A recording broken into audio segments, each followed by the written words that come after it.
Yes, we see the sir. Welcome. Very good to see you. And it's incredible how punctual we have found all these discussions from the government side, and it's a great honor and pleasure to have you. So good afternoon, everyone. Thank you for joining us. My name is Bhupinder Singh. I am the CEO of Messe Munchen India.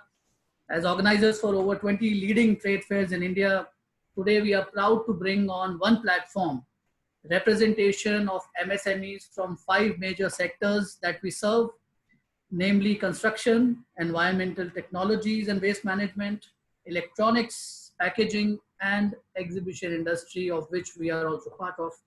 Among the categories of companies we serve through our trade fairs, MSMEs accounts for over 80% of our participating companies. Our chief guest today is Shri Pratap Chandra Sadangi sir, Minister of State in the Ministry of MSME and Ministry of Fisheries, Animal Husbandry and Dairying in the Government of India. Shri Sadangi, who will address the pressing issues on these sectors. He represents Balasore constituency in Orissa in the current Lok Sabha. He has deep and abiding commitment for the rural upliftment, a great believer of Mahatma Gandhi and Swami Vivekananda. He agrees with their philosophy that India lives in her cottages, and unless we work for the betterment of the poor and deprived sections, our development would not be inclusive. Sir, today close to 10,000 people are listening to us through this Zoom platform and through other media verticals. And I would like to tell our participants that Mr. Sadangi, who's also fondly known as Nanaji, has done remarkable work in the field of education in opening schools for the underprivileged before and even after his electoral victories. And many may not know, but Sadangi ji lived in a mud and bamboo house all his life, and he's known for his modesty. And I remember, sir, listening to one of your interviews where you said that modesty is one's natural state and hence effortless. सादगी छोड़ने के लिए effort करना पड़ता है, सादगी में रहने के लिए कोई एफर्ट नहीं करना पड़ता. And since you also practice what you preach, your words make indeed a profound impact, sir. And if I may say, with due permission from the panelists, that MSME industry, which also resonates modesty and hard work, could not have asked for a better person to lead this initiative. Sir, once again, a very warm welcome. बहुत बहुत स्वागत. And before we start our session, if you would like to say something, sir. No, you first say, then I will answer. Okay. So the format is simple, sir. We will go to each panelist and they can share their sector overview. And after that, you can share your views, your vision and guidance for that particular sector. Right. So India's MSME, as you know, sir, is amongst the largest base in the world, with over 6 crore micro industry, over 3.5 lakh small industries, and over 5,000 medium units across. I mean, these are our numbers, you can correct us. It basically forms the backbone of Indian economy.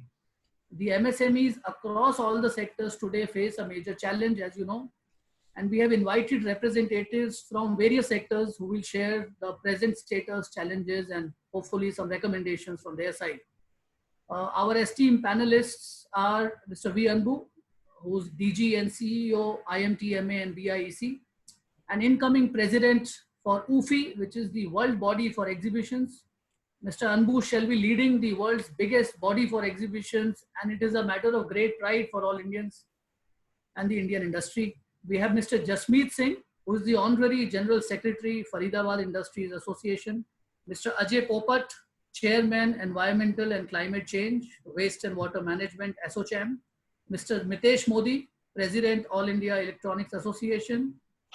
Mr. Samir Limaya, President, the Institute of Packaging Machinery Manufacturers of India. And Mr. Bala Subramaniam Pillai, President, Indian Exhibition Industry Association.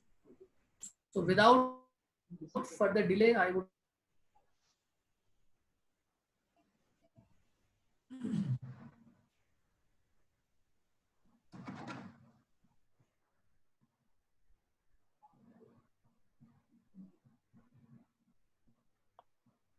I think we've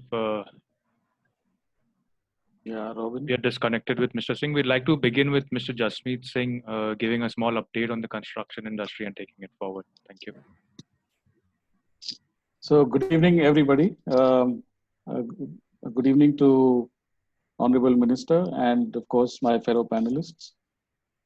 I think Bhupinder, this subject of MSMEs is absolutely critical and is absolutely important more in today's time than in any other time, because as you rightly said, the MSME sector essentially forms the backbone of all manufacturing in India and of course the overall economy as well. And I say this because the numbers that you've just mentioned about, how many, what's the categorization and what the classification is, and those numbers of course can be debated, but the overall essence is that the MSME sector is a major force multiplier for all of us. Force multiplier for two basic reasons. One, it creates employment opportunities for youth. Number two, which is again equally important, it gets on-ground innovation, on-ground manufacturing. All of that comes into the gambit along with MSMEs. If I was to go back in 2014 when the Make in India program was announced, and I can say that with confidence that Make in India as a program actually sets very, very effortlessly into the overall MSME sector, because that's where you have all the manufacturing, that's where you have all the employment, that's where you've got on-ground innovation, and that is exactly how the overall story of India being able to export and India being able to manufacture world-class products actually starts from. I would again say that it is important because of our recent strides. When I mean recent, in the last 2 or decades, the manner in which Indian products are now being accepted across the world, and not just in India, is a large reason because of the sort of technology that the MSME sector is now getting into the OEMs. But of late, of course, I'll give you just a very broad idea of what the construction equipment industry has been like over the last 2 or 3 years, and how it is actually dovetailing into the MSMEs and the little bit of stress that this sector is in right now. If I look at, say, 2017 as a year, I mean, so let's say the last years, there's been massive focus on creation of infrastructure. And I think that's a very, very important step in, again, the achievement of national goals such as Make in India and India being a manufacturing destination in the world. Infrastructure is absolutely key to all of that. We've seen massive inputs on roads and highways. There has been a lot of action in rural India. There's been a lot of action in terms of developing physical infrastructure. So the entire industry grew with that wave. In fact, 2018 was the best year ever for our industry, where, for the construction equipment industry, which sold equipment in excess of about 80,000 units. 2019 saw a bit of a choppy ride, of course, because the nation went into elections, and then the NBFC crisis. All of that actually had a bit of a demand compression towards the last quarter of the previous calendar. Of course, the first 2 months of this year, we saw some green shoots, and we were very happy that there is every chance that the industry will revive. Because if our industry revives, the other MSMEs which are linked with our industry also tend to revive, because that's where the entire supply chain sits. And then we were hit by COVID-19. So the current scenario being, and I think it's no secret, everyone is well aware of it, that we've reached to a position where in the last 45 to 60 days, there have been zero revenues. And that is impacting, of course, and that is largely because there is no demand. At least temporarily, there is no demand till the time we find a solution and we agree to move ahead in a particular way. And 2 or 3 things come out of here for MSMEs again. One is that, unlike a large-scale organization, an MSME works not on very large reserves of cash. So therefore, there is a propensity to actually get into a liquidity crunch, which many of them have gone in. And then, of course, the bigger issue of demand compression, and we need to revive demand. We are very, very encouraged by the fact that the government has taken proactive steps, and there's been a very, very good dialogue between the industry and the government. And the Honorable Finance Minister announcing the package in terms of improving liquidity is very welcome. We think that this will go a long way into, in some form or the other, reviving the cash cycle where, which has got stopped in terms of being able to pay wages, buying say raw material, being able to clear your statutory payments for the months of March, April, May, and June. So I think broadly we're in the right direction. They've been, again, as I said, the positives being the other big thing which we think for MSMEs is there, which is the decision that there will be no global tenders up to rupees 200 crores, which means that there is now an option of companies actually coming into fray. And I'll just take another minute, Bhupinder, and I'll just kind of wrap up my 3.5 minutes that you've allotted me. And Honorable Minister, we'd like to reassure you that we do understand that the revival is got to be a two-way process. There are things which the government can do, and there are things which the MSMEs will also need to do. I think we both need to go in hand. I think with all the opportunities in terms of self-reliance, in terms of being vocal for local, in being Atmanirbhar, it is important that even the MSMEs have to up their act. We do understand that today an MSME in India will be kind of competing with one in, say, Korea or the other in Germany. So there has to be a massive focus on one global quality. And as I said earlier as well, even if we make one safety pin, it has to be to global quality standards. We need to invest back in technology. We've been talking about IoT, big data, digital for years now. And I think once we settle down in terms of how to actually move ahead with this pandemic, I think the MSME sector needs to open up its doors and accept this technology to come into their factories. I think we will only stand to gain from it. I see no downside in it. And finally, I think, again, a very important part, which in our association we've been stressing on, is that we need to have the MSMEs invest back into their businesses and also have stronger balance sheets. So I think with that, I'll end my bit, and I look forward to hearing from the other panelists as well. Thank you. Thank you, Jasmeet, for painting this picture for us and giving us an overview. Sarangi Saab, for the construction sector, would you like to share some of your thoughts, since a large number of MSME companies also belong to that vertical? So we would like to hear a bit from you as to how you see this sector, and if you can share some of the initiatives which are driven for the benefit of the sector. I think I should note down and I should react at the last. Okay, all right. We can go with that flow. Thanks. In that case, I will go to the next panelist. Ajay ji, I am looking at you. We all know that a developing economy also requires world-class infrastructure facilities, and that gets covered under construction, but also a sustainable environment to take care of its citizens and the planet. And we have seen that the lockdown has brought down pollution levels that match the best of the European countries at the moment. But can we sustain it? Remains the question. Ajay Saab, you are chairman of Environment and Climate Change, Waste and Water Management, ASSOCHAM. So I ask you to share your views, and if you have any questions or feedback for the Honorable Minister. Thank you very much, Bhupinder. And you have put the question in a very right context with an example. We are now seeing our rivers or air which are very clean compared to pre-COVID days. And it is not surprising, because if there is a sector like the MSME, which contributes to nearly 35% of our GDP, which contributes to 50% of our exports, and out of 6 lakh crore, there are 2 lakh crore manufacturers. The impact they have on our environmental footprint has been substantial. So while there are large industries who pollute excessively individually in terms of volumes they generate, these large industries also put up efficient waste management technologies and equipments and projects, not only to ensure that they meet the Pollution Control Board norms for discharge, but more importantly, these plants, the waste treatment plants, are considered as water manufacturing plants. Because most of these big industries in refinery, petrochemical power, who consume large quantity of water, to an extent that water has become a raw material for them.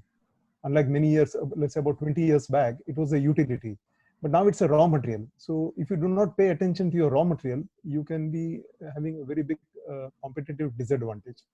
So this industries, in order to meet their water security, the large industries have been putting up waste treatment and recycle plant, and they've been very successful in mitigating the waste crisis, the liquid waste crisis. Unlike the small scale industry, the individual environment impact of the SMEs are small compared to large companies. But cumulatively, if you look at 2 lakh crore manufacturer, the impact has been very, very large. And there are also problems of environment governance, and they've shown very little reception to environment policies. And the environment practices for green market mechanism is almost negligible amongst most MSMEs.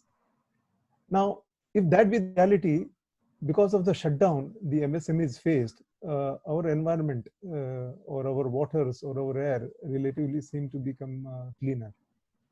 And there lies the importance of MSMEs adopting good practices to manage their waste better.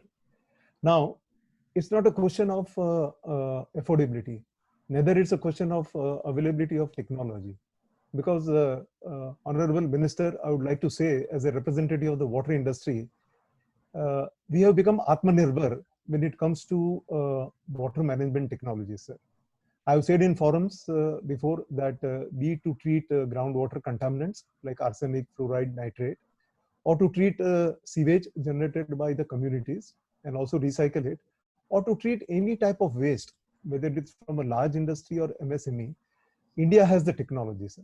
And here I will now come to the point that even within the Indian water industry, 80% of the participants are in the medium and small scale. And these participants of the water industry have made India Atmanirbhar.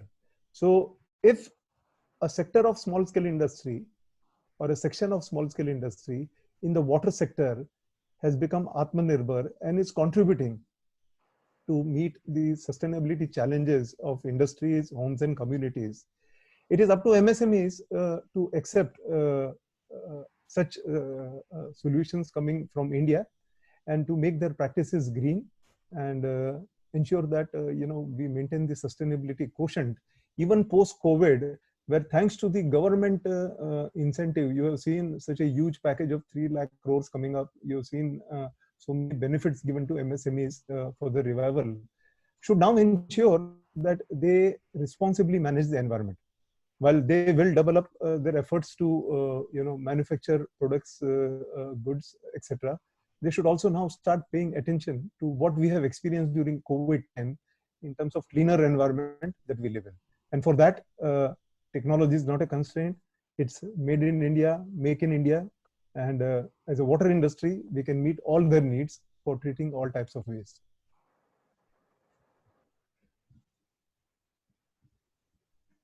Thank you, Ajay ji, for this overview and also for acknowledging, not only sharing the challenges, but also acknowledging the contribution and support which you have received from the government side.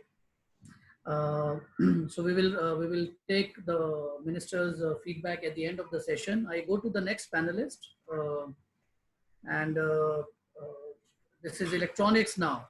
So we have seen technology has played a very important role, Mr. Modi, in the development of various sectors, and electronics is the core of all technologies.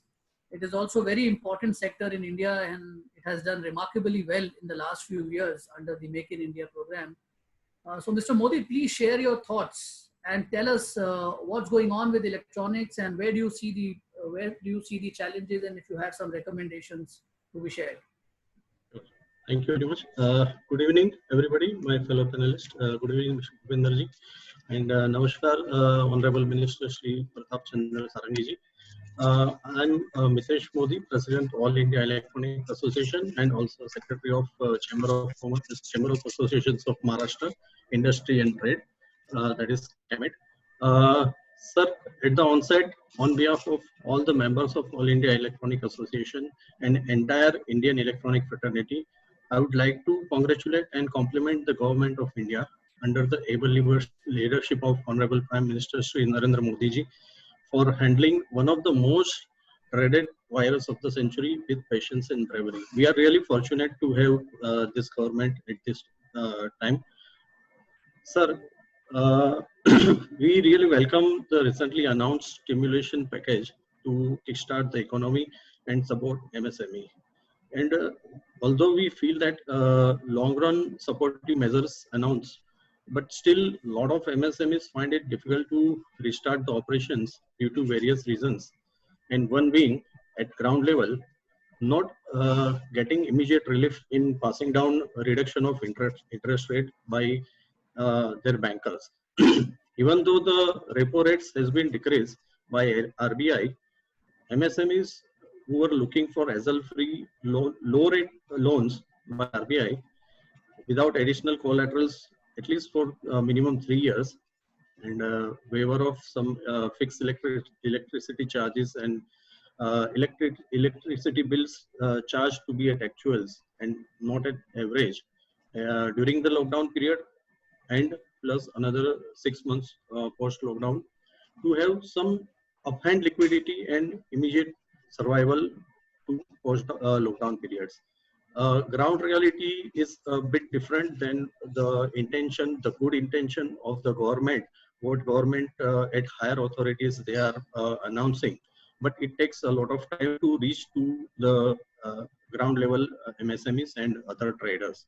So I would request that if this point can be seen at highest authority. And one more thing, sir, giving additional loans at the same rate of interest, that will put extra burden on already struggling MSMEs. That is mainly due to past recessions over a period of time, 2 years, and post-COVID-19 low demand market. So giving them additional loan means they need to repay it along with the additional interest.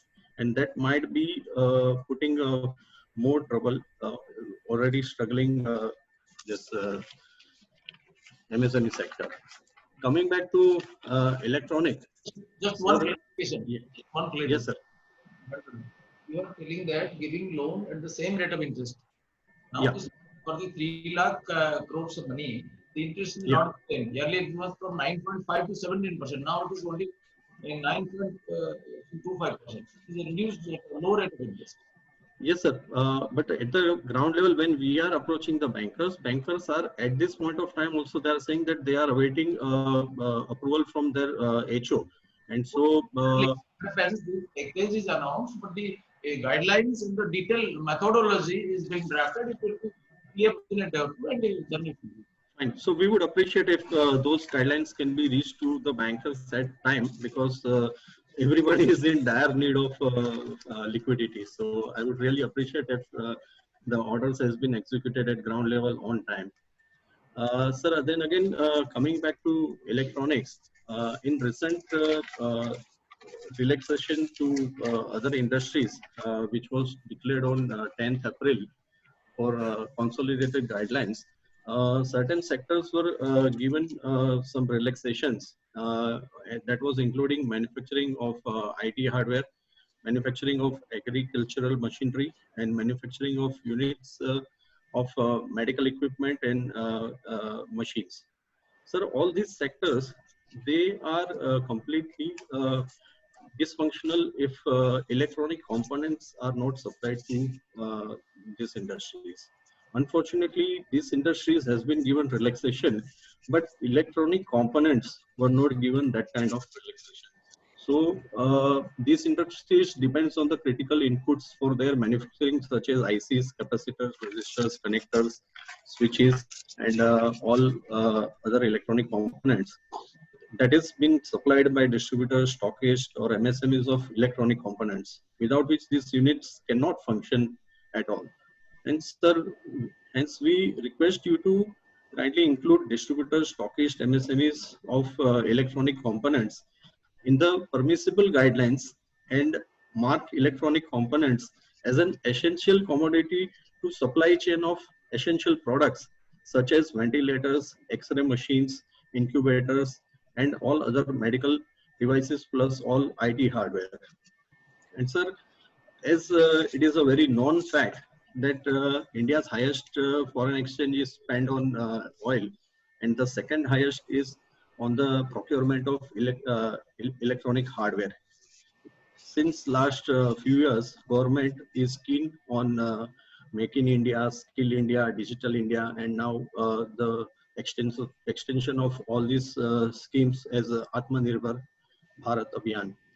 So electronic is playing and will definitely playing a very big role in saving foreign exchange, precious foreign exchange of India, if the government give additional support to electronic hardware manufacturing locally.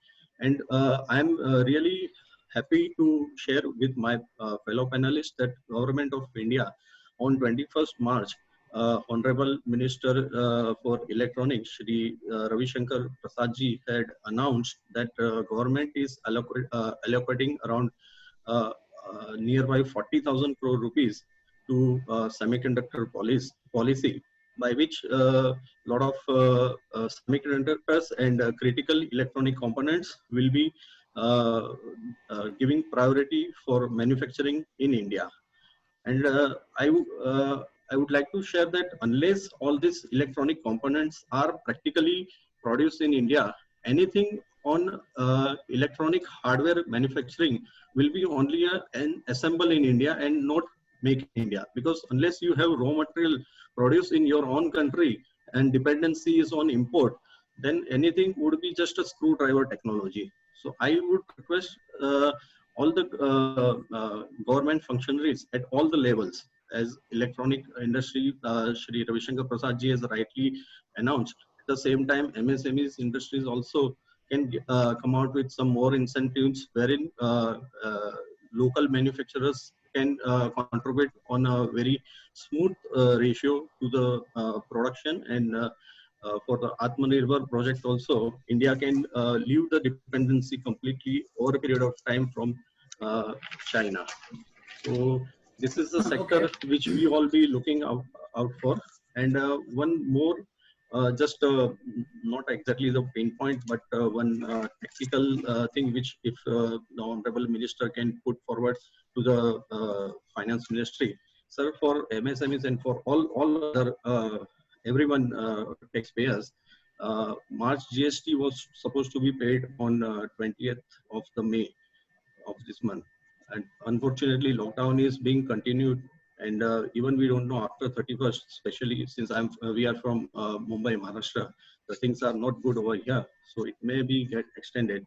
And now, sir, the government has started charging 9% interest on late filing of GST returns. It is not at all possible for anyone to file a GST return because their books are there in their offices and factories, and practically it is not at all possible. So, sir, we would be very obliged if you can put up a note to the relevant ministry, because this is at a ground level. The problem is at a ground level. But if addressed through Honorable Minister, then we can get immediate relief, and lakhs of MSMEs and other traders will be getting some benefit out of that. And for migrant workers, government is doing excellent job. But at the same time, we would request that once the lockdown is lifted and things are coming back to normal, the recalling of migrant laborers, if government come out with some of the policies or transportation, so that industries can resume their work with sufficient workforce. So these are all my humble submission to Honorable Minister, and looking forward with to a word of other my fellow panelists. Thank you very much, sir. Thank you, Mitesh Bhai. Thanks. Very, very well articulated points. And I think we all know electronics also saw record exports in last 5 years, which is a testimony to the right policy framework which government rolled out. So thanks for that. Coming to Samir Bhai, you are representing the packaging industry, which is $1 billion industry in India. It is the 5th largest sector in Indian economy. And at present, over 22,000 packaging companies are registered with 85% MSMEs, and is one of the highest, fastest growing sectors If you can share with us, Samir Bhai, where the sector stands and what would be your suggestions, where do you see guidance from the Honorable Minister here? Thank you, Bhupinder. First of all, namaskar, Honorable Minister. It is really encouraging to have you on this panel discussion. My name is Samir Limaye. On behalf of the Fraternity of Packaging Machinery, Equipments, as well as Pharmaceutical Processing Equipment, I'm really happy to be here amongst all of you. I must also thank Bhupinder Singh and Messe Munchen for organizing this platform. As you mentioned, we are a strong pan-India, over 20 years old association representing the business requirements of packaging and processing and pharmaceutical equipment. Direct employment generation close to about 40,000 and indirect employment generation close to about 1 lakh plus we have done. In these difficult times, as all of you will appreciate, that someone in the factories of food, cosmetics, consumer care, or pharmaceutical nutraceutical units have been packing goods and ensuring that our daily essential things are delivered. These are all packed on the machines supplied by our members. We are a pan-India association. We have major presence in NCR region comprising of Faridabad, Noida, Okhla, and Gurgaon. In Mumbai and the MMRDA region, most of the manufacturers. Ahmedabad is another big sector where location where we have our manufacturers, followed by Pune, Bangalore, Hyderabad, and Chennai. Needless to say, we firmly believe that packaging machines, conveyors, processing equipment, all the automation for material handling can contribute in a big way.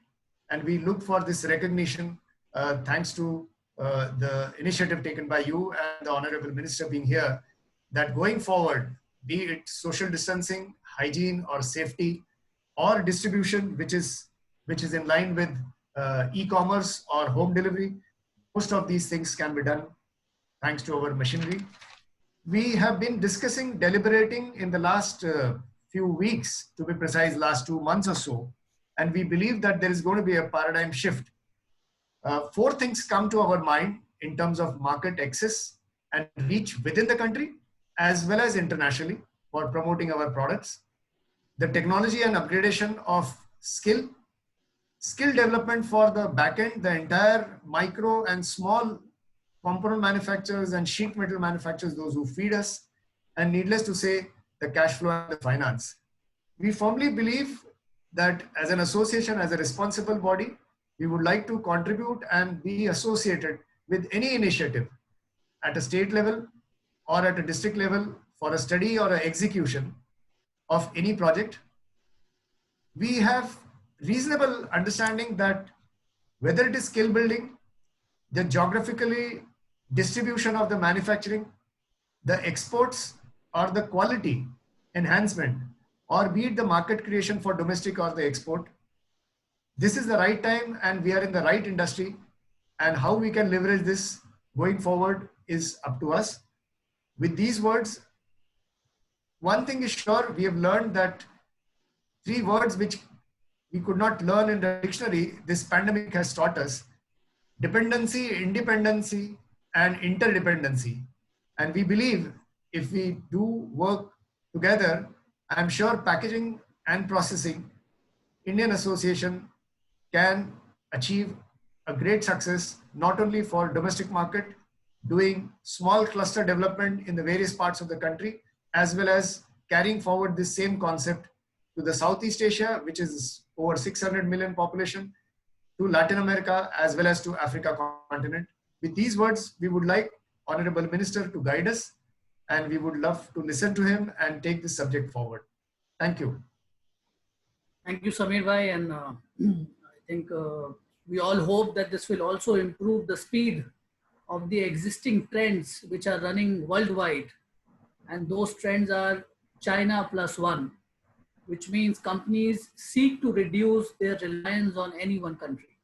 So we will get to hear the Minister, Honorable Minister, at the end. We have received insights on the challenges of various sectors, and many of them get underlined in topics such as finance, liquidity, starting the manufacturing. One of the biggest challenges these MSMEs also have is to access to potential buyers. And this remains a key area for them. Trade fair industry provides this opportunity for the MSMEs to grow their businesses. And there are various schemes for MSMEs to participate in trade fairs, not only in India, but also abroad. Today, the exhibition industry, like all the other industries, is in a challenging situation. And to speak more on this, we have Mr. Bala Subramaniam with us from the Exhibition Industry Association of India. Bala, if you can share your thoughts with us, and if you can tell us how things look. Thanks, Gopinder. Namaskar, Honorable Minister, sir, and welcome all the panelists here, and thanks for all the participants who have been here. And thanks for the opportunity. It's a broad pleasure for me to be here along with the Honorable Minister, sir, at this panel. And thanks to Bhupinder for putting me in the last, because for me it fits well, because exhibition can do really well only when my other panelists industries do well. It can exist only when everybody in the industry is booming. Just to give a small glimpse about what the background is about our industry is actually being, like right from mid-February onwards, the exhibition industry has been a complete shutdown. Exhibition is basically a marketing tool for most of the companies, and that's where the peak time when most of the exhibitions would happen. Exhibitions industry are currently struggling to make a survival, and we have close to around 100 exhibitions somewhere from February onwards till now has been cancelled or postponed, and people are still worried and probably they look tensed as to what is the scene is going to be and when they will be able to come back to the exhibition scenario, because this is all more depend upon what the government direction is going to be, because this is all depends upon gatherings and exhibitions where people gather for businesses. We have been impacted right from February onwards, and I would say that exhibition is the only medium and probably we think we can put the economy on a fast track, because while we know we were the first one to get impacted, and probably I do not know, probably because of the government directions, they would take some time for us to give us some kind of clear guideline as to, because exhibition depends upon a large congregations of different kind of people coming together to do networking and businesses. So we are all looking at how this would shape up and how this would come in. To give you just a perspective about the exhibition industry I represent is I represent an exhibition industry which around 3 lakh people livelihood is dependent upon the exhibition sector. We have close to around 250 members who are predominantly exhibition organizers, venue owners, service providers, etc. And exhibition that we have close to around 550 exhibition which is done in the organized sector. And I'm happy to share that 80% of the exhibition which is done in this exhibitions is properly on manufacturing, which clearly manifests the strength of MSME. And we have the entire exhibition industry size is close to around 24,000 crores. We employ around 1 million people are involved with that, and 1.5 million people participate in exhibitions, because that's one of the biggest strength of the exhibitions. I'm sure by this, you would know that, and my other panelists would also appreciate and understand and endorse that exhibition is a great enabler, and it does a very good multiplier effect for each one of us, and each one of the trade associations who are with us today here and outside also, they will appreciate that exhibition is one of the biggest enabling activity for membership engagement in their associations. So just to give you throw some numbers in terms of facts and figures, I would say 90% of the decision makers come to trade fair to make decisions. Whenever there is an exhibition, because they see the entire spectrum of products which are displayed here. So for them, it makes very easy for them to make decisions. So 90% of the decision makers make it a point that they go to exhibitions to make decisions. And trade fair today is a second important media next to their own company's website, where people are using as a sales and a marketing instrument. And also to tell you, the amount of money spent on exhibition is almost half the money a company spends to make a direct contact and make a prospect when you go to and meet them on a face-to-face basis. And also 77% of the decision makers, when they visit an exhibition, they always find one new supplier they're able to find which they do not have in the list. So that's how important an exhibition is all about. And just to throw some numbers in terms of what kind of revenue it generates to the state is, like, whenever we have, I'm just talking about one particular exhibition center, which is one of the largest in the country today. It creates an economic activity of close to around 2,570 crores. And the revenue, the tax revenue, which is gives to the state and the central, is close to around 345 crores. And the business, which is transacted in the entire year by the particular venue, is close to around 35,000 crores. That's the magnitude of the economic entity in an exhibition does. And whenever a large show which happens in a venue, you have around 35 to 40% of the hotel, which is, which gets the occupation suits up. And there are close to around 25,000 temporary workers who are engaged when an exhibition happens. So that's the strength of the exhibition which I represent. And I would like to just make some of those issues that we had it. So, as we mentioned that, we have many of those working capital is running out. Many of the people are basically, they're all small-time organizers. They're all SMEs. The last 2 months have been salaries, rentals, infrastructures, marketing, telecom expenses, which has been going. And then since they are not aware when the market would open, they are in a situation which is pretty bad. And being in a service sector, lack of asset as a collateral to seek back, as a guarantee for them. So that's some of those pain points that we have. My consideration to you, sir, would be on two fronts. One is, of course, we have given a lot of list of relief measures and stimulus that we would require in terms of coming back to the fast track as early as possible.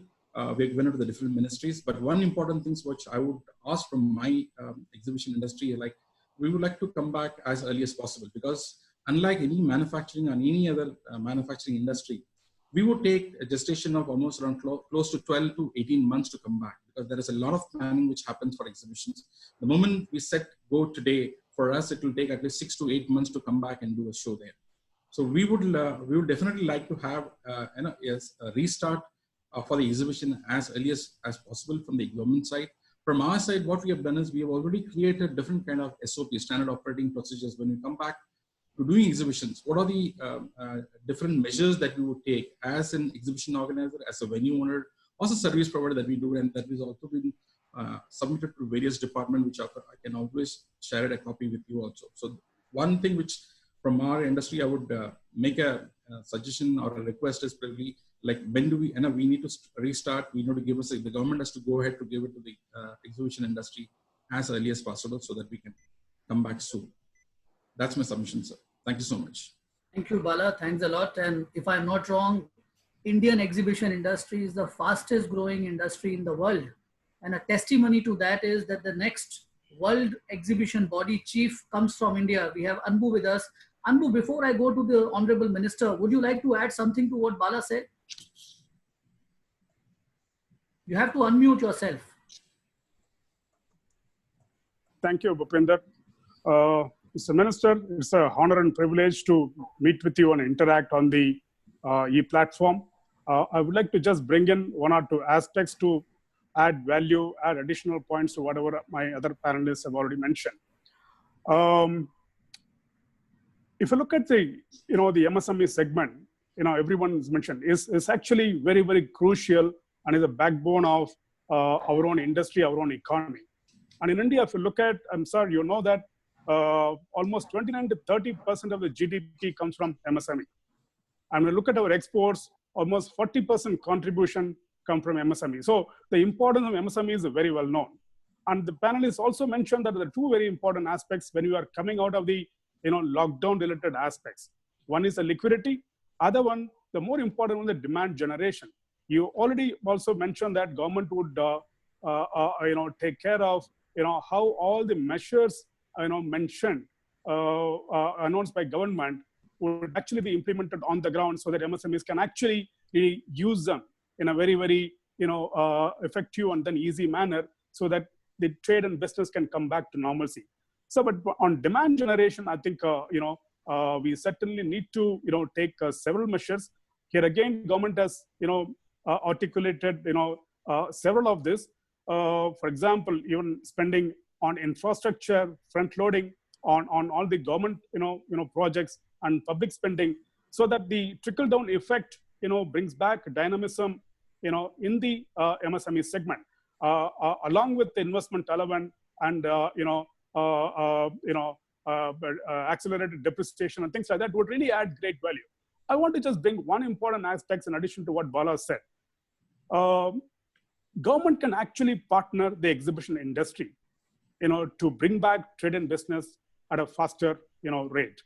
And all the exhibition organizers, the associations and venues can actually be government's partner in bringing back trade and business at a faster rate.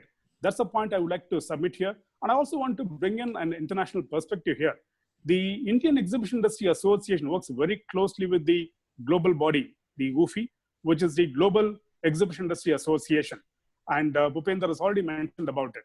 So if you look at WUFI through various chapters of WUFI, I think they are in touch with the policymakers and governments in Europe, in Asia, in Americas, and also in Africa and then Middle East, to actually send a message to government that how the exhibition industry can bring back economy at a faster rate. And also, as Bala mentioned, that exhibitions are quite different. They are not simple gatherings, they are organized gatherings. So in a meaningful way, I think many of the safety and then social distancing aspects can be integrated and they can come back on a safer manner along with government support. And I would like to also submit here that the Indian government along with our state governments must leverage the power of exhibitions to bring back the economy and bring back trade and business at a faster rate, and particularly through MSMEs. And I want to submit one specific recommendation in addition to what Bala has mentioned. We can actually put money in the hands of MSME companies to take part in trade shows in a bigger manner. And already several measures are available through MSME. For example, I think the space cost of taking part in a show up to a certain area, let's say 15 square meter, with increased cap, let's say even 1 lakh rupee per company per show could be considered. And then the company could be allowed to take part at least for 2 shows through these measures in the next 1 year time. I think a couple of thousand companies are taking advantage of this currently. But then if you can partner all the exhibition organizers and venues and then all the associations, we can actually look for several fold of this. Let's say 30,000 of the MSMEs could be brought into this. And then if you look at the investment on this, it is not going to exceed 300 or 400 crore. It could be a investment from the government side to bring back trade and business. And this would actually lead to at least about 1.5 lakh crores of business when the results happen. So and not only this, this would be the current government's and then particularly Prime Minister's ambition of bringing back this self-reliance through innovation and R&D and new product development can be leveraged to some of these things in a big manner. And I would submit that exhibitions can actually work with the government in a very close. I think I would conclude my brief remarks. Thank you, Anbu. Thanks. Very well put. Sarangi Saab, thanks a lot for your patient hearing. You have heard all of us, and now we look forward to hear your feedback, your guidance, your vision for this sector. Namaskar. I'm quite grateful to all of you, especially to Vivian Gupta, who has organized all these programs, so that I'm able to have my ideas with you. You are the pioneer of the growth engine of this country. And I agree with you, despite the fact that bank dues have been deferred for a reasonable time. MSMEs are facing great challenges. How to start? In a sense of liquid cash, how to pay the salaries, the wages, the staff and workers, how to pay the operation creditors, and how to clear the statutory dues. These are all challenges MSMEs facing. But one hard fact which I must mention, that despite the emotional appeal by Narendra Modi, a majority of the MSMEs have not paid the salaries or have not arranged the feeding and accommodation for their laborers who suffered a lot. They may be in problem because these migrant laborers fled away, now are fleeing. So they may be suffering having low manpower or zero manpower in the coming days. But there are benevolent industries who took the risk of paying them or making their arrangement for food and accommodation, and their laborers will be coming back. So Modi was a great visionary. He could visualize that there will be a crisis, and he advised that if that would have been done, things would have been better. But the whole problem is they are set to face a serious liquid crunch. And how to address this? Many people are saying that this is not a good package. Modi is not given liquid cash to their pockets, only loans. So there will be another interest. How they will restart? But I don't subscribe to this view, because I don't believe that if the national exchequer will be robbed and everybody will be given a handsome amount, that will move the things an inch. I don't believe. By that way, the economy may be finished. And with this set of populist programs, our economy has been damaged many times by exemption of these loans and all that. We should think of a different way. After prolonged deliberation, Modi came out with this package. And I am glad that this package started with MSME. I will not touch all these sectors that you said, like that electronics, this manufacturing, all that. Rather, I will categorize. So far as the existing MSMEs are concerned, we are no doubt the second largest sector of employment generation after agriculture. And having more than 6 crores of MSMEs in the country, and our contribution to the GDP that we have been uttering like parrots. Our contribution to the GDP is nearly 30%. Our contribution to the export is more than 49%. But that will not do. Exactly now, due to this global pandemic, every sector has been adversely affected, and we have not. So how to combat this situation? We should think about that. We should put our brain, energy, everything on that point. Now, the first package that is announced, rupees 3 lakh crores out of this for MSMEs as a collateral-free direct loan. This direct loan, collateral-free loan, is a great boon for our MSMEs, especially for the micro industries. This is for the standard accounts. Those who are not declared NPA, those are not NPA, categorized as NPA, but maybe there is a possibility of becoming an NPA in near future. They are granted this 3 lakh crore rupees, and more than 45 lakh units will be benefited out of this. So this may provide employment to more than 5 crores. The interest rate is 9 point some odds. So in a low interest, completely collateral free, they can revive their institution, their organization, their industries. Now the second category is the subordinate debt fund of 20,000 crores. This subordinate debt fund is for the stressed accounts, those accounts which have been declared NPA, those who did not have any hope for revival. Now they are given a chance for restructuring their units. So they can take this opportunity. Now the third one is 50,000 crores of fund of funds. There will be a mother fund given by the government, a corpus fund of rupees 10,000 crores, and 40,000 crores of debtor funds will be organized through equity infusion. And this 50,000 crore is for the healthy accounts. Those who are healthy, but due to this corona, everybody has been adversely affected. Now, this is an additional benefit to them. So, these are the major. The fourth one is, government has decided, earlier we know, there was jugglery of words. They made such conditions so that in any big tenders, Indians could not participate. Only foreigners will participate.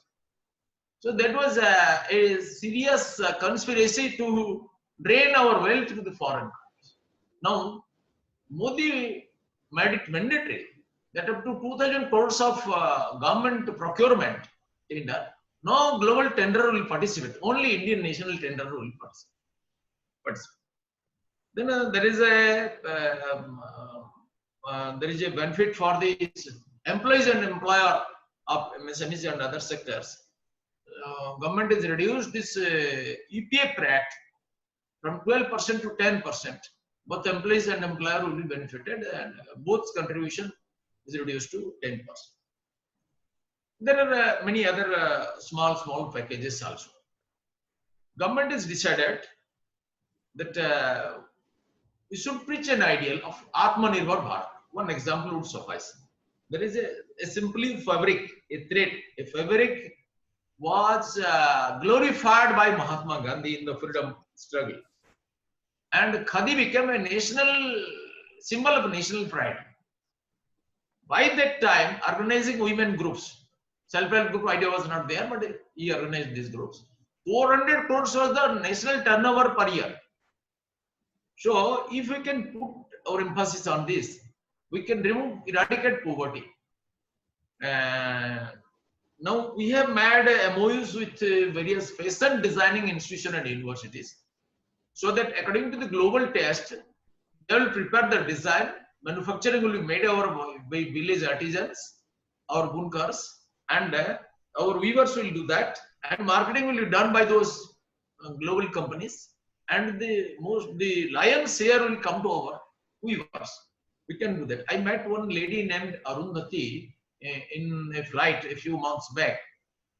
She told me that she was doing business, and her husband was doing IT business, and she was engaged in this textile business.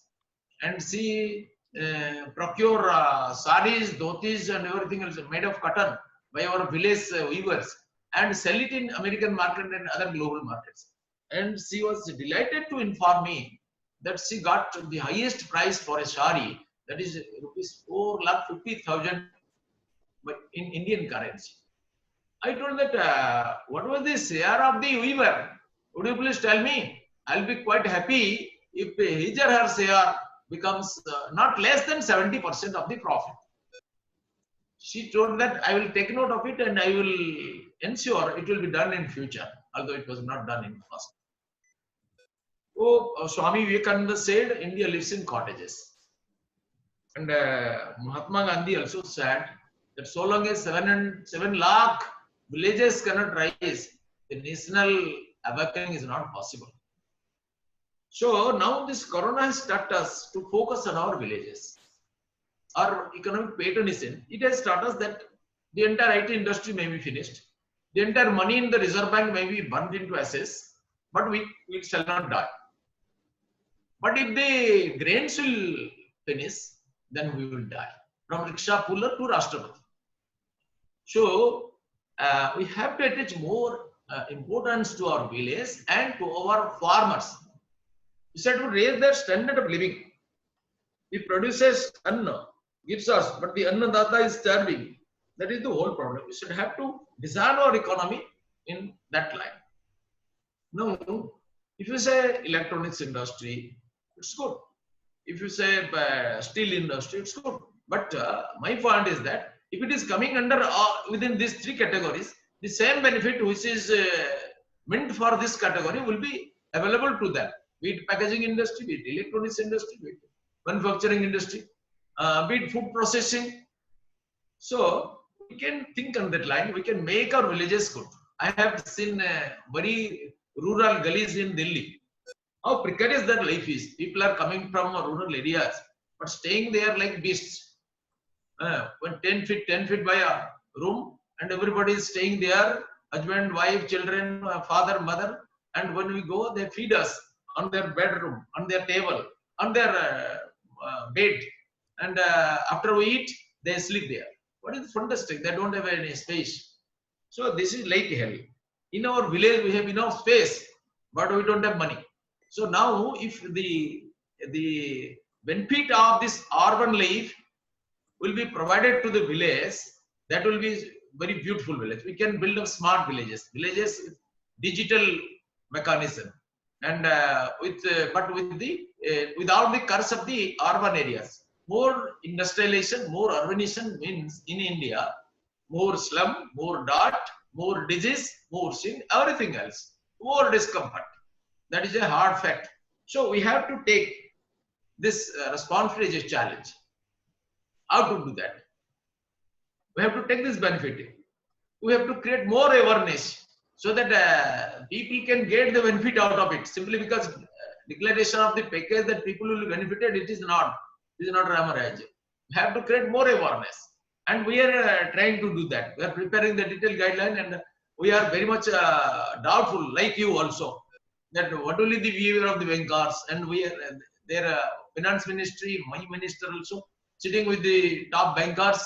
And even in this period of Corona, I am giving several complaints with the documentary evidences of torture by banks to banking secretary, to Reserve Bank governor, talking with them, give the remedy. So I know how people have gone to commit suicide, and I asked them, no, don't commit suicide. We'll find out the remedy. I will fight with every odds.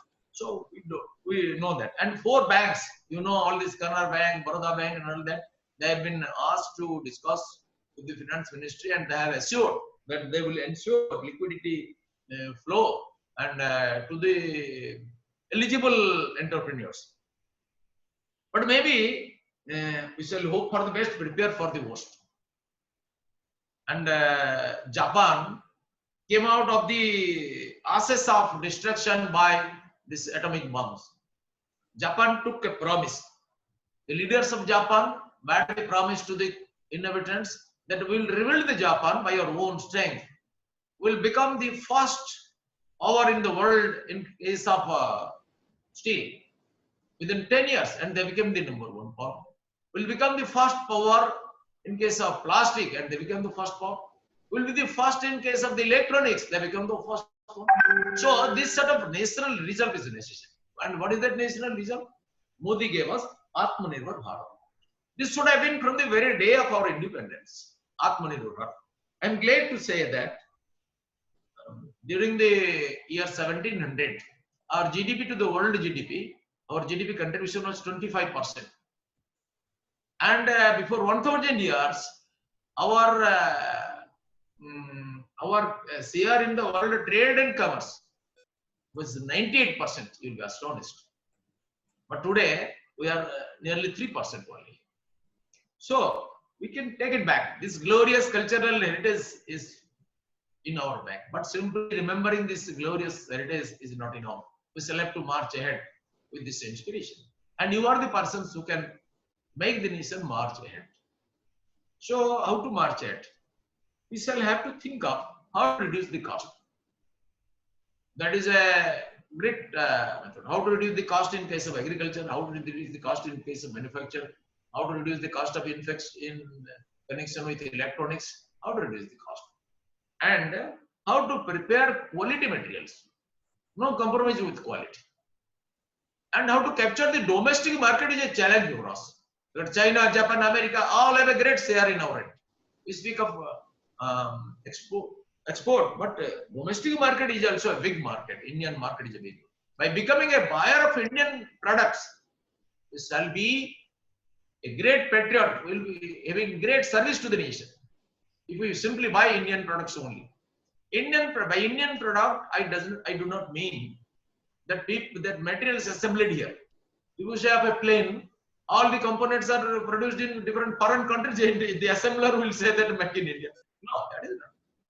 If you buy a coat, the cloth, the clip, the buttons, everything will be brought from foreign countries, and you will assemble it, the tailor, and you will say it is made in India. No. Made in India means all components should be made in India. So we proposed that the country of origin should be written on any article from toy to aeroplane. Country of origin should be written. So that people will have an urge to produce and to purchase Indian goods. I remember a very interesting incident. Swami Vivekananda and Jamshedji Tata were moving in a ship. Vivekananda was going to address the Chicago Parliament religions, and the Tata was going for his own business. They moved for months together and discussed many things with being fellow passengers. When Tata said that I am going to trade some iron materials, Swamiji told them, finer education, you are not going to improve this nation an inch. He told them, why? Because you are a trader, you are a merchant, you are not a producer. India cannot improve that way. You may be rich, but India cannot be rich. Then what will you have to do? You should have to dig the earth. You should have to cross the mountain. You have to dig the mines. You have to process your own raw materials. If a country sends raw materials to a foreign country and purchases furnished goods, is a baby in the field of industry. You have to create lakhs of employment, and you have to develop your own research and innovation wings. By that, you can serve the nation. Now we see the great and gigantic pace of Tata because of this inspiration given by Swami Vivekananda. So we have to see that we all work not only for our own profit, but for the national growth. Profit will come automatically. If we work for ourselves or work for the nation, profit will come automatically. But in that case, we will have a bigger satisfaction. Why bigger satisfaction? I remember a story. 3 laborers were working in a breeze. And a passer by while going, he said that we such a scorching heat. You are working so hard instead of getting rest in your home. Why? And one said, because I am compelled to do this for earning my livelihood, to feed my family, my wife and children. Then he went to the next one. Why do you work so hard? Go and take rest. If I go and take rest, it will be comfortable. But tomorrow I will not get any food. So, because I am a servant, I am a slave, I shall have to follow the order of my master. No other got it to me. Then he went to the next one. His face was aglow with red color when you asked the same question, and he laughed. He said, oh, this is divine chance for me. You see, my village is dissociated with the other part of the world. We cannot go to the next side of the river during rainy season. Our students cannot go to the school. We cannot go to the market to purchase various commodities. We are isolated. The ambulance cannot come. The fire vehicle cannot come. So we can die out of diseases. Our pregnant ladies cannot go to the hospital.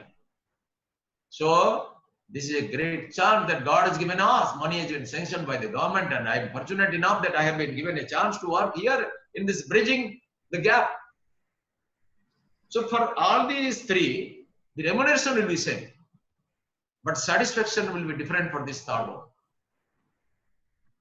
So that's why I think that simply by changing our attitude, we can get bigger satisfaction and bigger power and energy for work. If you work for yourself, you get a limited satisfaction. Your energy will be limited. If you work for the nation, your profit will be not less than that, but your satisfaction will be much more, and you will have a bigger source of energy. So government has given this much. Now there are other sources also.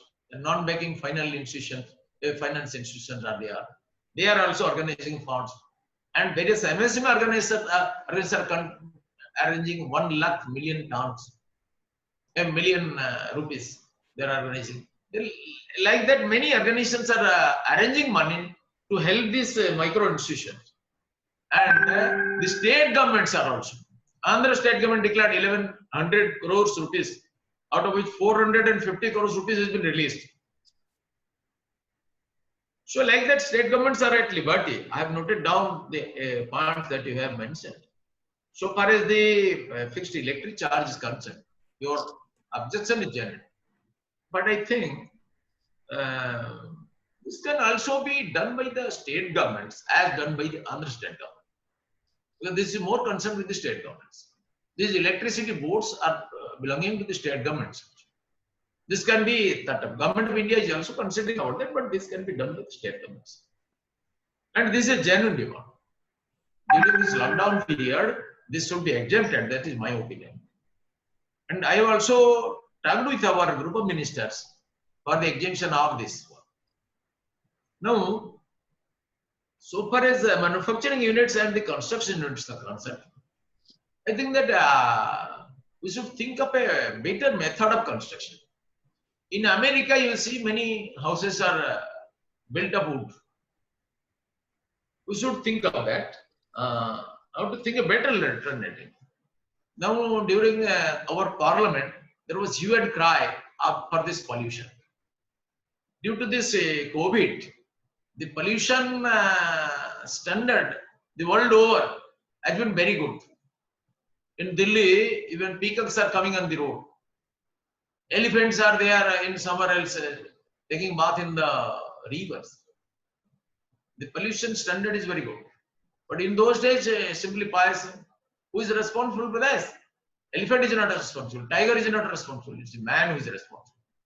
And man means educated men. Highly educated men are responsible. Rich men are responsible. Poor people are responsible. Everybody told that Parali is the cause of pollution. I don't think so. My information compels me to believe that Parali is contributing only 5% to the entire pollution. 95% contribution is of the industries, vehicles, and constructions. How to reduce this? We shall have to develop an eco-friendly technology. We are responsible citizens of the country. We shall have to develop that.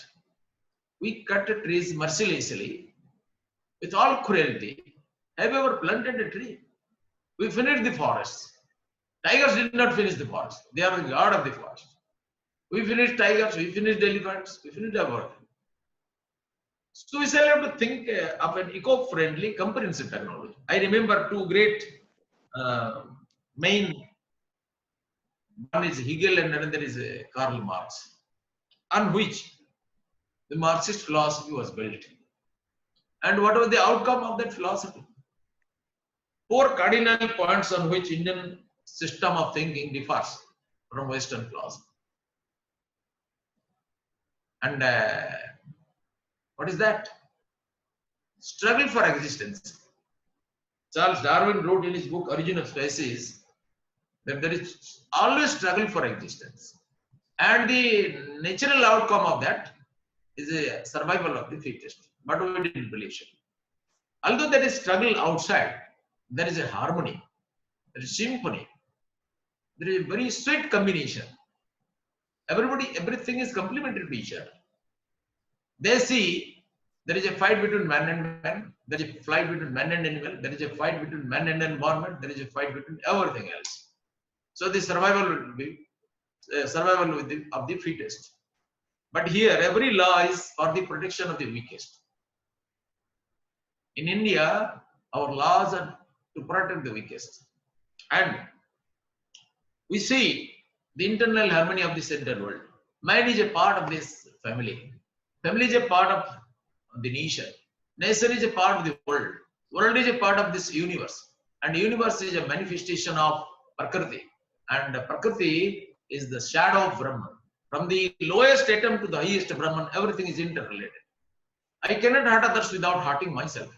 A single drop cannot move. A single atom cannot move without dragging the whole universe in its wake. Everything is interconnected. I discharge carbon dioxide and I take oxygen. Plants provide oxygen to me. So plant and human are interrelated. We cannot live without the exclusion of others. So everything in this world is interrelated. But we did not believe this. And we offered poison for better protection, for bigger protection. And so the natural vermicompost is finished, and now we are starting vermicompost. And 100 crore people cannot practice vermicompost. That was a natural element in the earth, in the soil. So we cannot disturb this the cycle of this nature, and we cannot live by disturbing that. If we disturb, we may be finished. Now scientists warn us that the pollution level has been so high, especially due to this single-use plastic. It will double by 2022, and the whole world may be finished within 400 years, may be burnt into ashes. In spite of that, we are using that. But how to replace it? We shall have to find out alternatives. We can use plastic, you can use papers, we can use jutes, we can use cloths, we can use papers, we can use bamboos, we can use shells. We are having earthen bottles, copper bottles, glass bottles, and we are doing many alternatives. Bamboo bottles, we can do that. That will be eco-friendly. We can find out alternatives, we can popularize it, we can use mass awareness. Because these are the challenges we have to face. ND people are the pioneers who can manufacture these alternatives. And you are expected to do that. In our villages also, they do not have any access to market, but they do it. And you told that so far as this trade fair and exhibitions are concerned, nowadays it is not possible due to this corona. But we can provide e-market access to our manufacturers, our businessmen, that we can do. And that will be a best alternative to replace this World Fair and trade exhibitions. You are all experts in that. And our distributors, our stockists, our IT hardwares, you told that these are to be included in the fold of MSME. Yes, this can be considered. Procurement electronics hardware. But first thing we have to think that we cannot disturb this biodiversity that is a God gift. This biodiversity has been adversely disturbed by humans. So far as the GST and income tax is concerned, it is extended. It is extended to June 1st, and then it is a second extension is also given. So we can take the benefit. No. Sri Krishna told in the Bhagavad Gita, skill of work is yoga. Yoga karmashu kaushalam. We still have to develop new skills during this corona. We can develop this technology to produce wealth out of waste. So far as parali is concerned, this could have been turned into waste carts. I do not know why so much views and cry. This can also be used as a material for production of power, which could have developed the standard for farmers. That we did not do, but we moved the earth and heaven. Now, the first thing is that out of this amount that is made available by the government, we will try our utmost. This is provided to the eligible entrepreneurs at the micro level, medium level, and small level.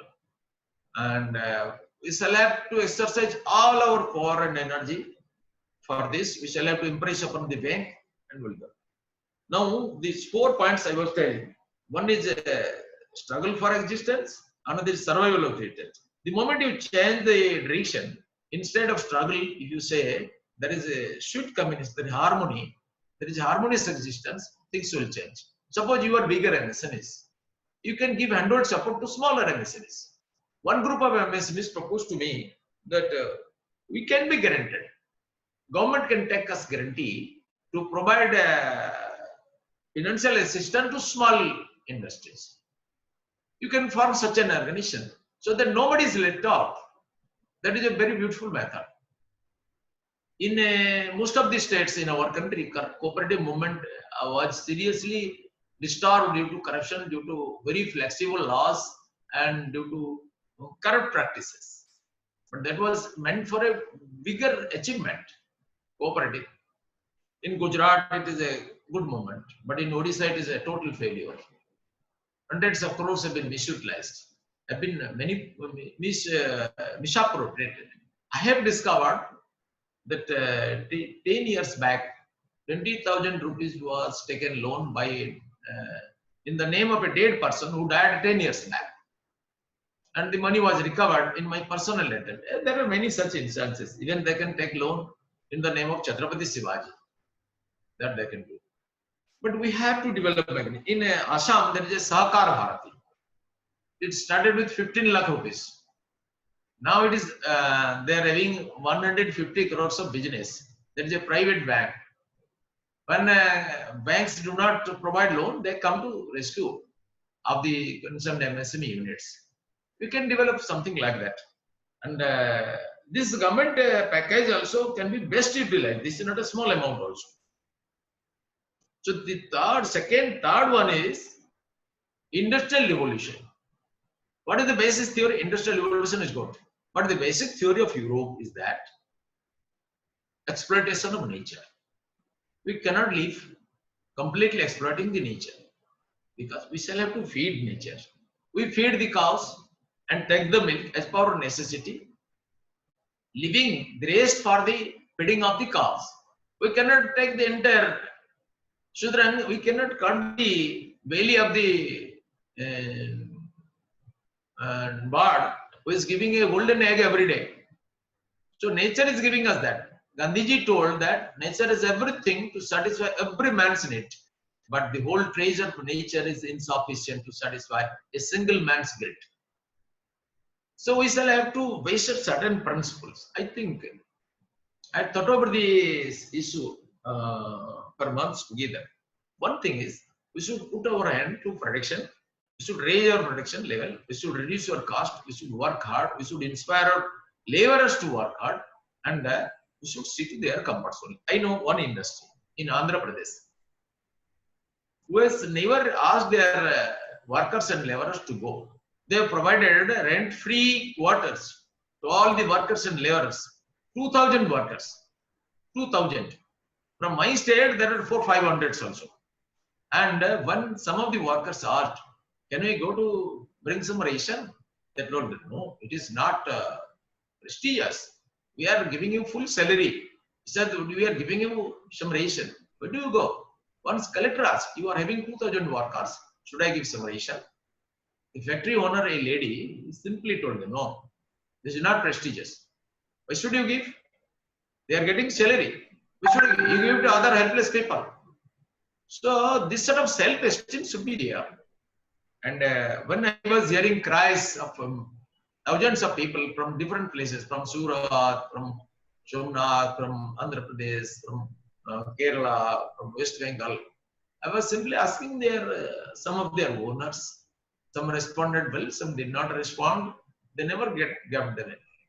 So I was asking the chief secretary, the governor, somewhere we are successful, somewhere not successful. So why this happened? They did not foresee the future. Everything was not over within this 1-2 months. They should have visualized it. They did not visualize it. They will be suffering, no doubt. And these poor workers will not come back. They may starve in their own villages. They will not come back. Others will come back. In Tamil Nadu, many laborers have told, we have behaved properly. We will be coming back, seeing our own people. Within a month, we will come back. So that is like, so we should behave them humanly. This industrial evolution is necessary, but we should develop eco-friendly technology. I have seen many industries, in spite of all the laws and practices in the pollution department, in the government, they do not make treatment of their smoke, they do not make treatment of their water, that spoil the whole rivers and the sky. They do not have a right. They will earn money and the whole people will suffer from different health hazards. That is not their right. You may have a freedom of moving your hands, but your freedom suggests where my nose begins. You cannot enjoy that problem, that liberty. You should see that. And so we should develop a eco-friendly. Then individual rights. Now we are talking big of that. We are talking of our own rights. We do not consider others' rights. But in our tradition, duties are given prominence.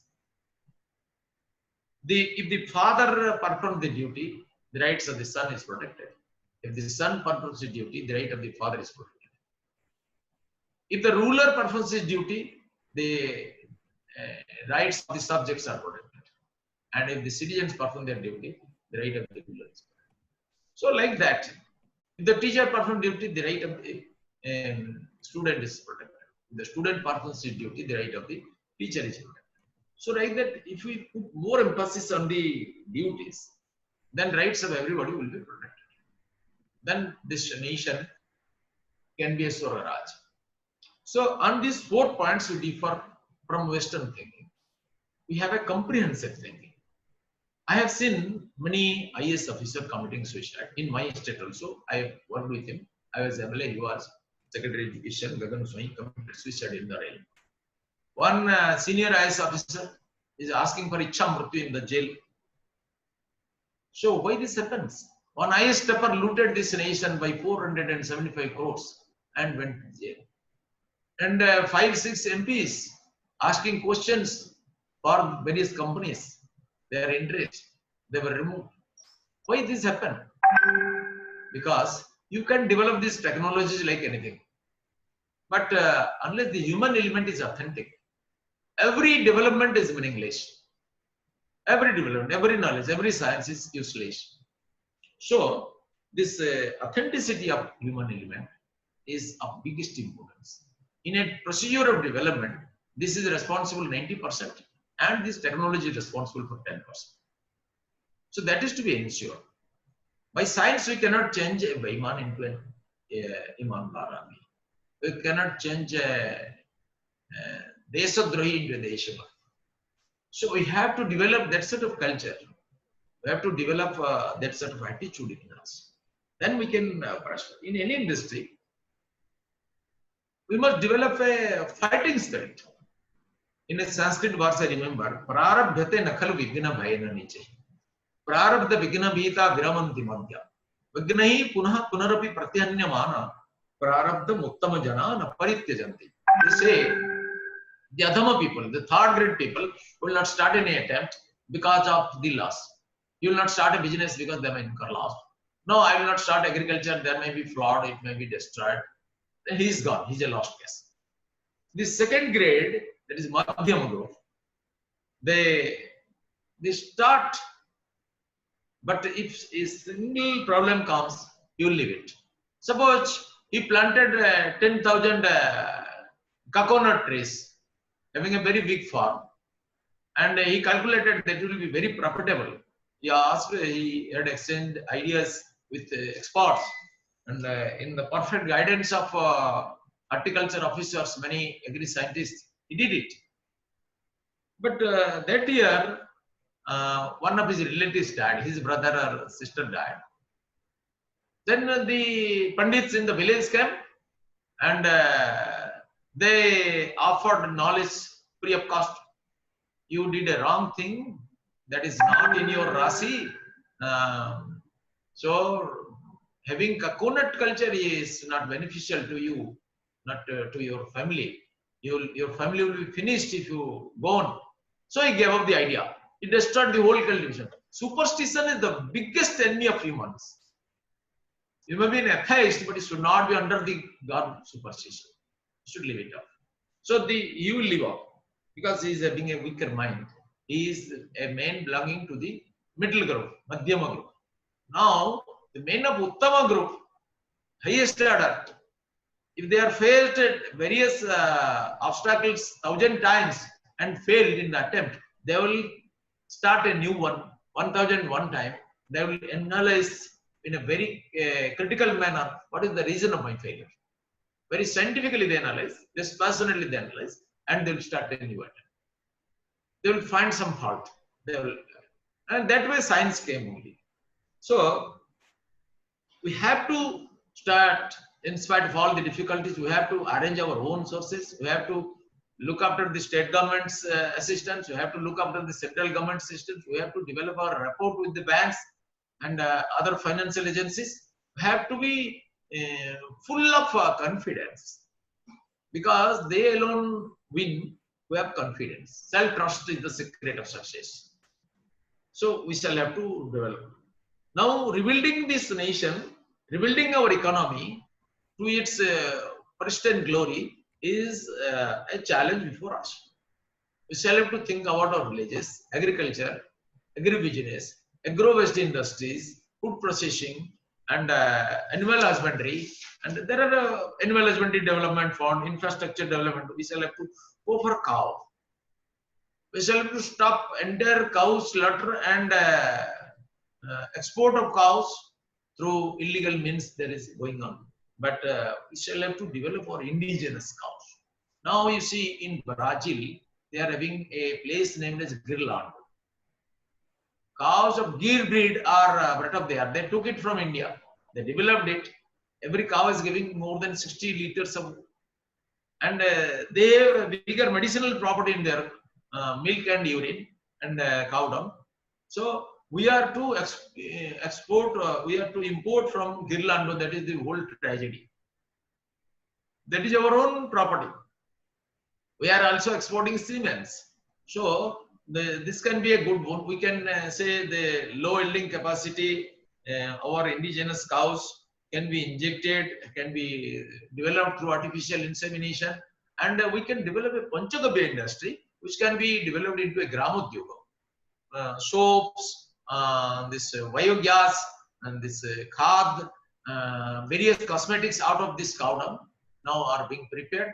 And in Deola Park, in Kanpur Goshala, in Ramdev Ashram, phenyls out of this urine of the cows, pesticides out of this cows, Gomutra Ghanavati, various medicines, and we can do that. We can stress on organic farming 100%. Village industries out of Panchagavya, we can do that. And cotton and khadi is a very big sector. If you purchase a cloth of Korea Gavadin or something like a foreign origin, you will be benefited. The importer will be benefited, the wholesaler, the retailer, and the shopkeeper will be benefited. But if you purchase a khadi, who are to be benefited? The person who cultivates cotton, the person who works in the fiber plant, who prepares the thread, who works in the plant where these cloths are being made, and the wholesaler, retailer, everybody, the whole chain will be benefited. Many people will be benefited. So we shall have to put emphasis on that. We can put emphasis on solar charkha. We are going to develop solar charkha in combination with textile ministry. And Srimati Smriti Irani.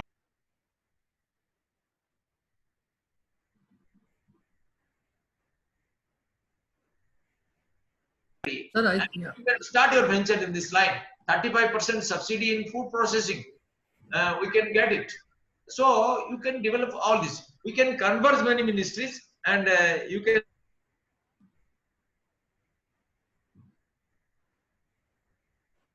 Sir, your mute button is pressed. Sadangi Sahab, your mute is pressed. We can't hear you. It is from your side. Huh? Yeah, it's fine now. Yes. We can start these herbal parks and herbal pharmacy, Ayurvedic pharmacy. It is very easy, cheaper, and profitable also. We can have our farm industries in the country. We can have our plastic processing unit, honey clusters, for we have 500 crores this year, honey cluster. And if we go for organic honeys in Assam, in Arunachal Pradesh, this hilly honeys, it is so high cost in foreign lands. We can export also.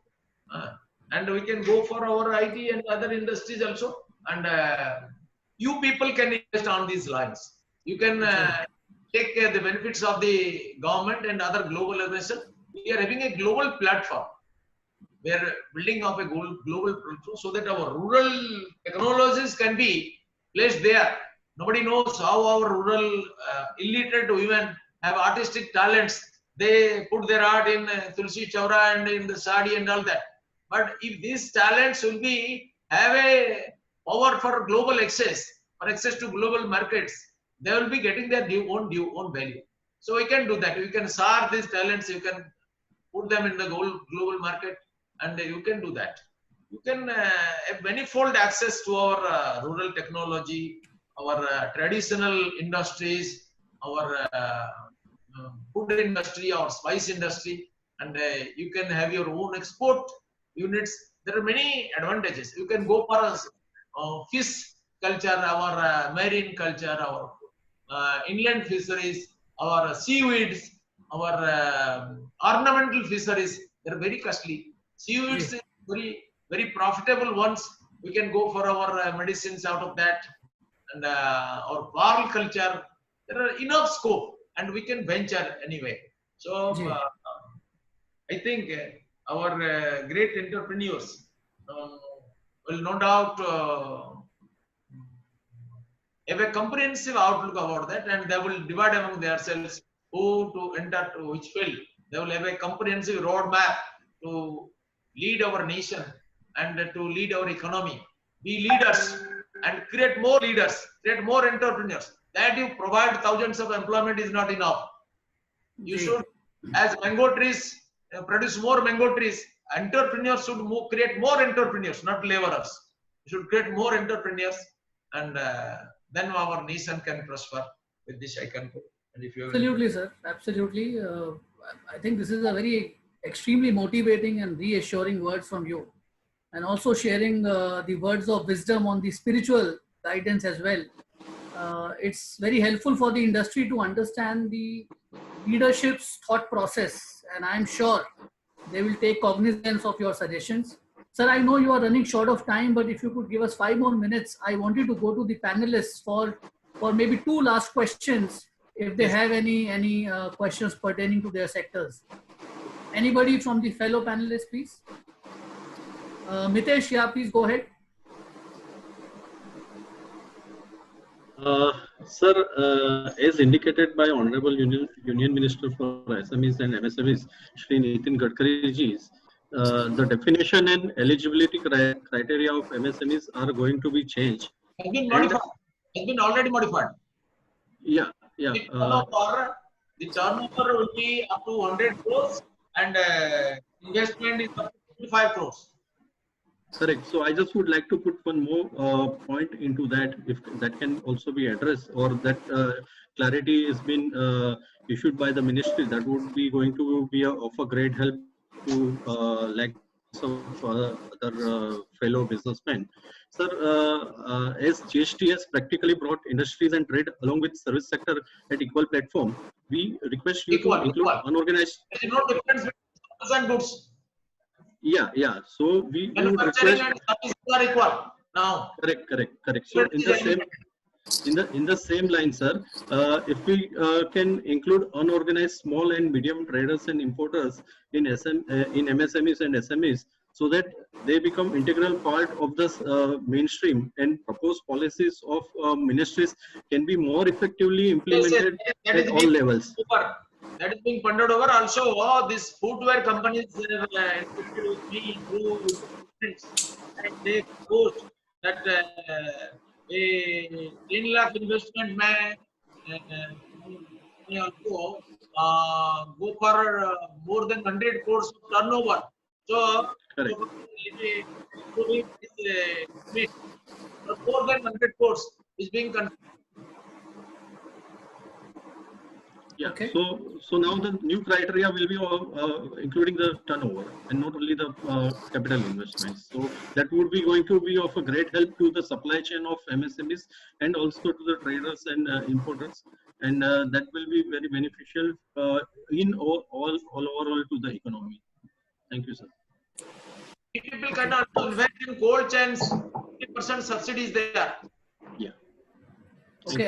Any one more question from the panelists?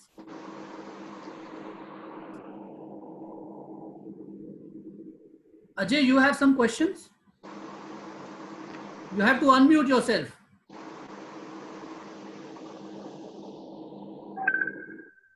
Sir, it was very nice to hear your ideas about how the MSMEs can grow during COVID, post-COVID, with some of the suggestions that you have given.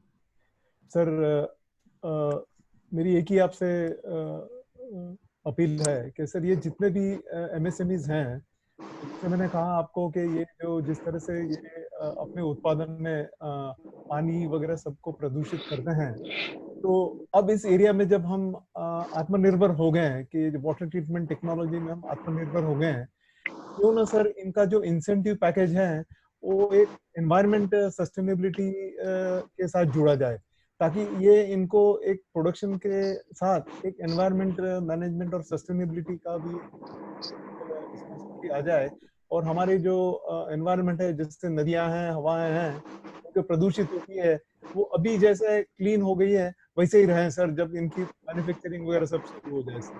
तो क्यों ना इनको एक incentive package दिया जाए sir, कि जिसके कारण या तो उनको इंसेंटिव इस तरह से लिंक किया जाए कि अगर वो अपने मेरा विचार है कि इंसेंटिव पैकेज के साथ कठोर दंड, जो इसको वायलेट करेगा उसको मानव हत्या के समान विचार करके इसके लिए कठोर दंड की व्यवस्था को क्रियान्वित करना चाहिए।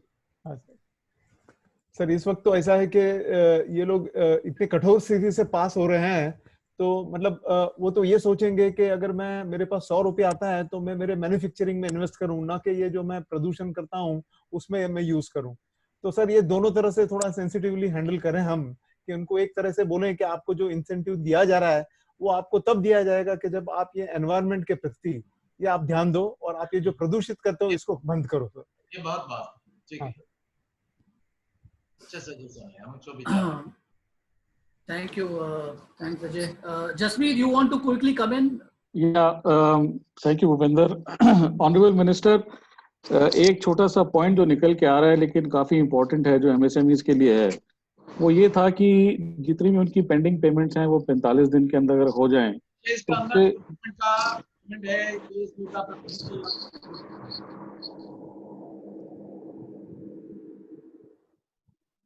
45 दिन के अंदर इसको पेमेंट करने के लिए तो मैंडेटरी हमने बनवाया है जी,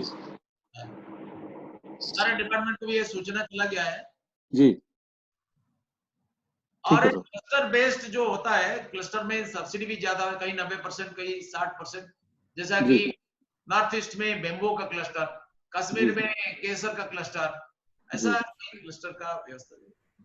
thank you sir, thanks a lot for your time. Questions तो बहुत सारे हैं हमारे पास, बट एक क्वेश्चन जो बार बार रिपीट हो रहा है ना, आपने उसको पार्टली आंसर भी कर दिया है, but if you can once again provide some clarity with reassurance, that is with respect to financing and disbursement of loans, you know, and clarity on banking rules. Now you mentioned that the finance minister has announced a soft loan process for companies, and also with bank heads she had a meeting, but ground level पे sir teething और calibration issues हैं अभी बहुत wide scale पे. So आप क्या थोड़ा सा reassuringly बता पाएंगे कि कितना और टाइम लगेगा इस चीज को थोड़ा सा और स्ट्रीम होने में? तो ये तो सारा जो मेथोडोलॉजी ये तैयार हो चुका है, अभी शीघ्र ही निकल जाएगा और इस विषय में बहुत विचार किया गया है, बैंकों के साथ भी बहुत विचार किया गया है। मैं भी एक सजेशन बराबर दे रहा हूँ, इस विषय में विचार किया जा रहा है। अभी तक तो ये चुड़ांत नहीं हुआ है। मेरा सजेशन ये है कि कोई अच्छा हाई पावर कमेटी बनाया जाए और जिसमें चार्टर्ड अकाउंटेंट्स होगा और चैम्बर ऑफ कॉमर्स या बिजनेस का कोई, इंडस्ट्री का कोई रिप्रेजेंटेटिव होंगे, बैंक का रिप्रेजेंटेटिव होंगे और हमारा एडमिनिस्ट्रेटिव ब्यूरोक्रेट्स होंगे, और ये सब मिलकर के जिस अकाउंट को अप्रूव करेंगे, इनका लोन सैंक्शन करना बैंक के लिए मैंडेटरी हो जाएगा।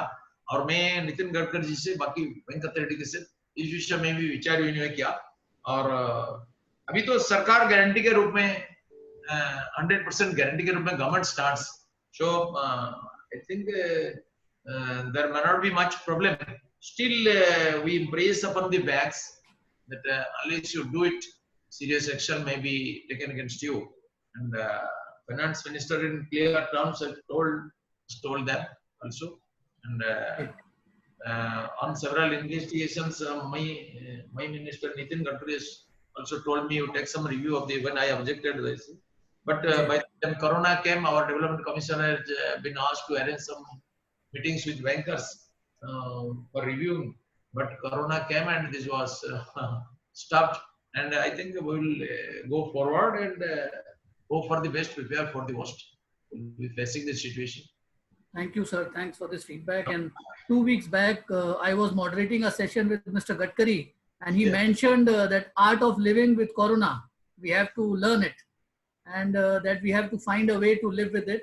But I must add, sir, that both of you resonate immense positivity and empathy for the industry, and we do hope that our industry will continue to get your ministry's blessings, guidance and support, and hopefully we will also get to welcome you at some of our live exhibitions. And at the end, I would request Anbu to make the final vote of thanks. Anbu, please, over to you. Thanks, Bhupinder. Mr. Minister, it's been an honor and pleasure listening to you. On behalf of all the participants and then my fellow panelists, let me thank you once again and then show our gratitude. It's been an excellent opportunity. And I think what you just said, along with the Prime Minister's vision of self-reliant India, brings enormous focus on MSMEs. I'm sure we'll be able to make enormous progress in the coming months and years. While articulating the vision of your ministry and then your own specific, I think, milestones, you actually put several challenges before all of us and all the associations and other industries here.